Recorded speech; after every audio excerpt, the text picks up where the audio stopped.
గుండెకి సంబంధించిన రక్తనాళాల్లో స్టెంట్ వేసిన తర్వాత కొన్నిసార్లు మళ్ళీ బ్లాక్స్ వస్తుంటాయి. అవి ఎక్కడ వస్తాయి అనే విషయం ఒక్కసారి అందరికీ తెలిసి ఉండకపోవచ్చు. అది చెప్పే ప్రయత్నం ఈసారి చేద్దాం.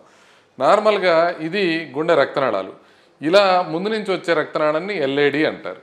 ఇట్లా కుడివైపు వచ్చే రక్తనాళాన్ని ఆర్సిఏ అంటారు, రైట్ కర్నరీ ఆర్టరీ అంటారు.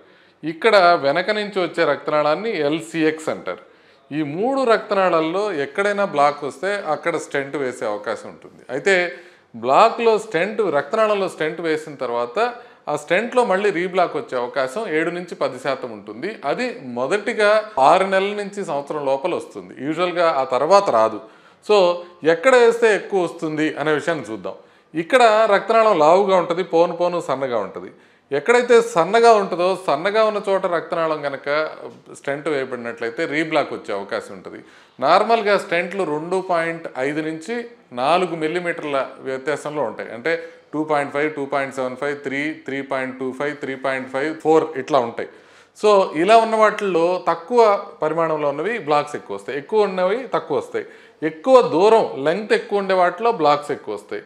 ఇవన్నీ కాకుండా ఒక పర్టికులర్ పొజిషన్ ఉంటుంది, దాన్ని ఎల్సిఎక్స్ ఆస్టియం అంటారు. అంటే బిగినింగ్ అనమాట. ఈ వెనక నుంచి వచ్చే రక్తనాళం బిగినింగ్ ఏదైతే ఉంటుందో అక్కడ ఆ లొకేషన్ ఏంటంటే జంక్షన్లో ఉంటుంది.